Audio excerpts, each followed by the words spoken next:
አስተሳሰብህን ቀይረህ ህይወትን የምትቀይርባቸው 5 ምስጢሮች። አንዳንዴ ለምን የተወሰኑ ሰዎች ብቻ በህይወታቸው ስኬታማ ሲሆኑ፣ ሌሎች ደግሞ ምንም ያህል ቢጥሩ ባሉበት የሚረግጡ ይመስልሃል? ልዩነቱ ዕውቀት፣ ገንዘብ ወይም እድል አይደለም። ልዩነቱ አስተሳሰብ ነው። ዛሬ በዚህ ቪዲዮ ህይወትን ወደሚቀጥለው ደረጃ የሚያሻግርህን የእድገት አስተሳሰብ ወይም የአዳጊ አስተሳሰብ እንዴት መገንባት እንደምትችል እናያለን። እስከ መጨረሻው አብረሃኝ ሁን።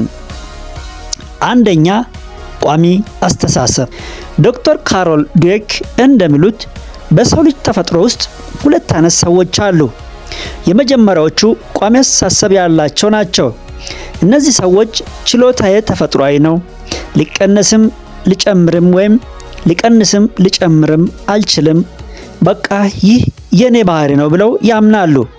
ውድቀትን እንደ ዓለም ፍጻሜ፣ እንደ መጨረሻ ምዕራፍ አድርገው ያዩታል።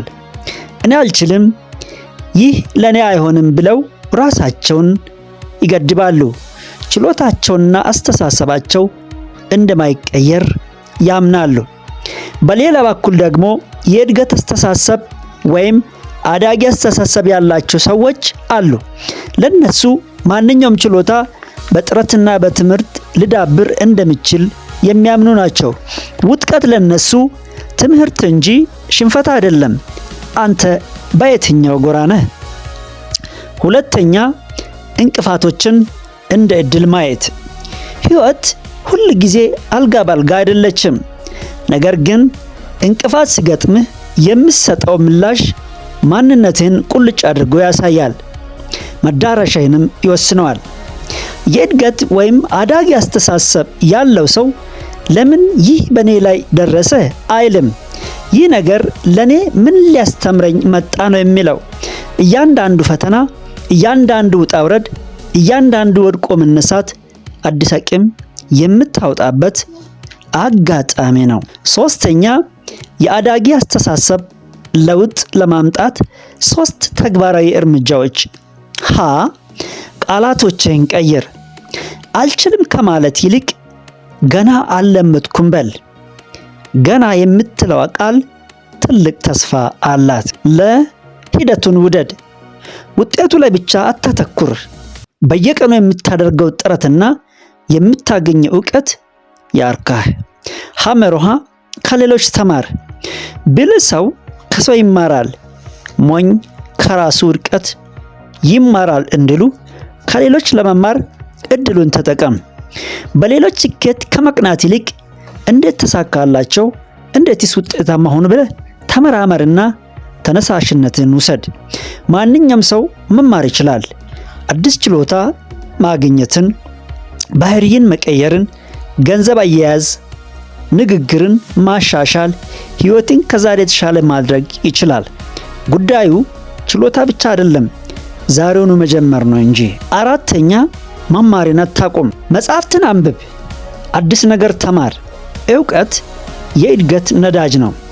ሰው በህይወቱ ውስጥ ሊያገኘው የሚችለው ትልቁ ኃይል ገንዘብ አይደለም፣ ስልጣንም አይደለም፣ ዕውቀት ነው።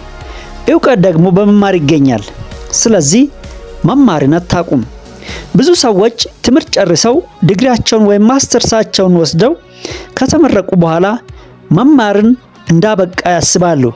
ነገር ግን እውነተኛው ትምህርት የሚጀምረው ከዚያ በኋላ ነው። ህይወት በየቀኑ አዲስ ትምህርት ትሰጣለች። ሰዎች በየዕለቱ አዲስ ልምድ ያስተምሩሃል። ስህተቶች እንኳ መምህራኖችህ ሊሆኑ ይችላሉ። በእርግጥ መማር ማለት መጽሐፍ ማንበብ ብቻ አይደለም፣ አዲስ ክህሎት መማር ማለት ነው። ሰዎችን መርዳትና መረዳት፣ ጊዜን መቆጣጠር፣ ራስን መቀየር የዚሁ የመማር አካል ናቸው። ዓለም በፍጥነት እየተቀየረች ነው። ትላንት የነበረው ዕውቀት ዛሬ በቂ ላይሆን ይችላል። ዛሬ ያለው ክህሎት ነገ ሊሻሻል ይገባል። የሚማር ሰው ያድጋል፣ የቆመ ሰው ግን ወደ ኋላ ይቀራል። እድሜ ገፍቶ ከሆነም አትስጋ፣ ዘግይተህ ጀምረህ ከሆነም አትጨነቅ። ዛሬ አንድ ነገር ተማር፣ ነገ ሌላ። ከዚያ በኋላ ራስህን ተቀይረህ ታገኘዋለህ። አምስተኛ ትዕግስት ይኑር። ዛፍ በአንድ ሌሊት አያድግም፣ አንተም በአንድ ሌሊት አትቀየርም። ነገር ግን ሳታቋርጥ ከቀጠልክ፣ በቁርጠኝነት ከሄድክ ትደርሳለህ። ዛሬ ያለበት ደረጃ ቋሚ አይደለም። አስተሳሰብን ከቀየርክ ህይወትን ትቀይራለህ። አስታውስ፣ አስተሳሰብን ሲቀየር ዓለምን የምታይበት መንገድ ይቀየራል። ትልቁ ኢንቨስትመንት በራስ ላይ የምታደርገው ኢንቨስትመንት ነው። ስኬት በውጭ አይጀምርም፣ በውስጥ ይጀምራል። በአእምሮህ የተጀመረው ነገር በህይወትህ ይታያል። እንደዚህ አስብ፣ እንደዚህም ኖር፣ ህይወትህም እንደዚሁ ይቀየራል። ቪዲዮውን ጠቃሚ ሆኖ ካገኘኸው ለጓደኞችህ አጋራ። በቀጣይ በየትኛው ህይወት ክፍልህ ላይ ትኩረት እንድናደርግ ትፈልጋለህ? በኮሜንት አሳውቀኝ። ለብዙዎች እንዲደርስ ሼር አድርግ። ሰብስክራይብም እንደዚሁ እንዳይረሳ። ባይ ባይ።